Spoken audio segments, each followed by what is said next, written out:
how multicultural it is.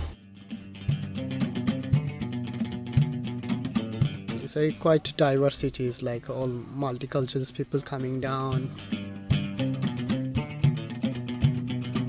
And what makes it so special? So it has to be the diversity. If you ask anyone who has ever spent any time in Easton what makes the area so special, chances are they'll mention multiculturalism. Diversity is definitely a strength of Bristol as a whole, nowhere more so than in Easton, and, in my opinion at least, Easton's diversity is most powerfully visible on St Mark's Road. So I thought, if I want to delve into Easton's multicultural heritage, maybe following the length of this tightly packed street might be a good place to start. Oh, alright then, I started at number 12 Coffee, which is in fact just off St Mark's, but sometimes you just need a flat white, and these guys do a good one. Outside, I got chatting to Alexi. So you've got this real sort of connection to the area. Yeah, absolutely. I've left the area and then come back. What is it that sort of keeps you coming back? What is it that draws you back to this? Yeah, it's the how multicultural it is and how much kind of the integration of different cultures. And growing up here, that's what I feel being comfortable around is a mix of cultures. So being anywhere else kind of feels a bit strange. I think if I'm walking along St Mark's Road, the sound of like the Sweet Mart deliveries and the guys taking the deliveries in, that they're constantly receiving packages there, it seems. And then like even walking past the takeaways, like just the shouting, there always seems to be some like noise coming out of the takeaways, most of the time in a language that I don't understand, and that's really comforting.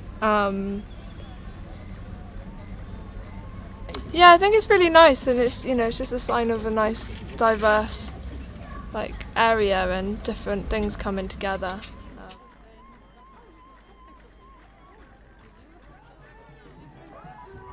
Suitably inspired and suitably caffeinated, I make my way onto St Mark's Road itself, and immediately I'm greeted by an immensely powerful symbol of diversity. A mosque directly opposite a Christian church. I decide this is probably a good place to continue my exploration of diversity on St Mark's Road, but with the church closed and the mosque engaged in service, I do what anyone in my situation would do and decamp to the pub next to the church. And wouldn't you know it, within half an hour and half a lime and soda, I'm deep in conversation with Sam, another long-time Easton resident.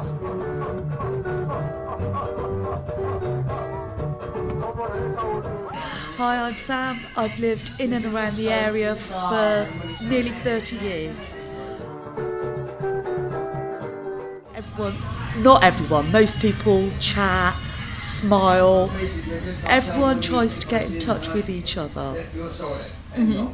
So there's a real sort of community bond. Yeah, people, like I said, people smile. Isn't that the most important language?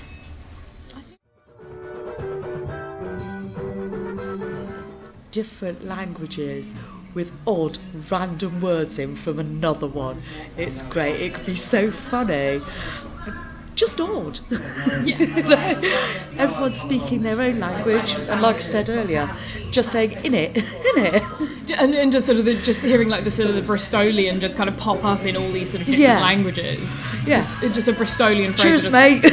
But it's also from different languages. You go to a Somalian shop, they might be speaking Urdu because of how roots work, they've all learned how to cook, eat and talk together in different countries. There's that crossover everywhere. Everyone's got a different story to tell, and you never know whose story you're going to find next. Do you know what I mean? Or joke. Sam's mention of finding stories reminds me that I am, in fact, here with a job to do and a whole street left to explore. Make my way to Sweet Mart. A food shop that's been a pillar of the community for over 40 years now. Rashid, a part of the original family that founded the store, was generous enough to give me some of his time, and, as it turns out, Sam's revelation about finding stories in Easton wasn't just praise, it was prophecy. Hi, my name is Rashid Majoti. I'm one of the directors of Bristol Sweet Mart, which is a family-run business since 1978, founded by my late father and my mother. Both of them worked very, very hard. We are refugees from Uganda who arrived here in 1972 when Idi Amin expelled all Asians. In 1972, we were given 90 days to leave, and that's actually how our sort of UK. We came into UK as refugees, and we came to Bristol. First, we were in a camp, which was in Doniford near a place called Watchet in Minehead, Somerset, and we were received very, very well as refugees. People really. I mean, I was only about 7, 8 at the time, but I can remember, there was people there to greet us, to help us, to guide us.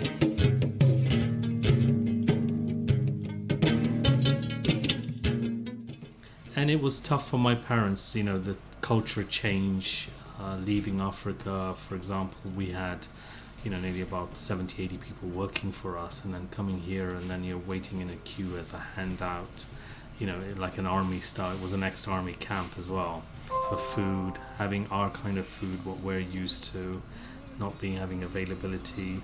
So it was very, very tough. But my father was a businessman, always has been, and he was strong in that. And in 1973, we came after 4 months spending in the camp. There was a Christian lady who saw my father. She knew him from back home, where she's probably done some sort of missionary work, recognized my dad, and she said, "What are you doing here?" And my dad said, "Obviously you know why I'm here."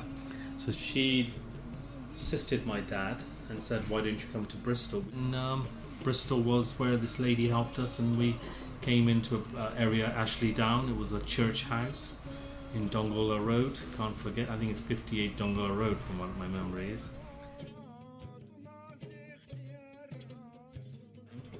And my dad started the business in 1978 after, finding that, sitting at home was not something he was used to. He was always been in business, and he had courage, not knowing broken English, and after losing everything was the toughest for them. And to pick up everything, with the family, having to support the family, he didn't want to be on handouts, benefits, and he saw that for a few months and thought, this is not for me.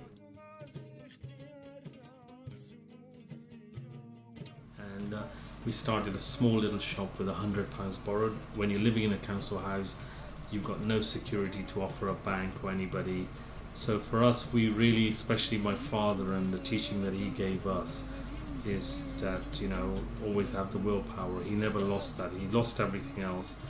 And through that, with small steps, which is the business that we have now. And we have nearly about 12 family members. We have 4 brothers who run this particular business, and and we've got sort of the new generation and our wives involved in the business as well. But it's and we have a very good team as well. We believe in one thing. We've got people who work for us for over 30 years plus. We've got nearly over, with the family, we've got nearly just under 50 odd people that we employ. So one thing we've learned is if people enjoy what they do, they're going to be with you longer. So we try our best. We're not a multinational, and it's having the passion for what we do.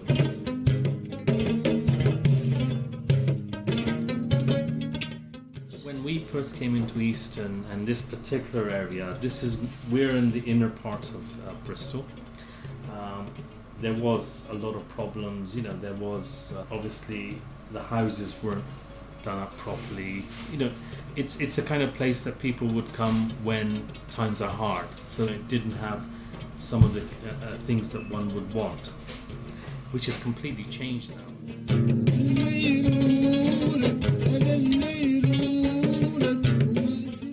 So I don't think any area is without problems, but as far as a community, I think you can go into some of the what one would call the better areas of Bristol, where you've got the postcode, and there isn't any heart. There's no community. People won't even say hello to you. You might be living in £1 million house or £2 million house, and it might have the best of everything, but there's no heart in it. There's no community, and even the shops you'll tend to find are not doing well in those areas, because a lot of these people are doing things online and that.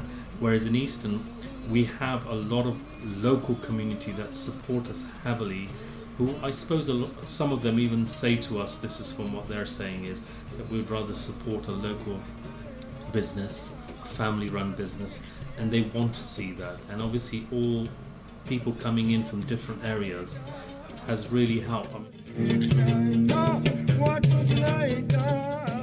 Just as I'm leaving, he adds one last thing. And I'd just like to add that Bristol is quite famously known as the city where 91 languages are spoken. I can guarantee that if you spend an afternoon along St Mark's Road or Stapleton Road, you'll hear most of those languages.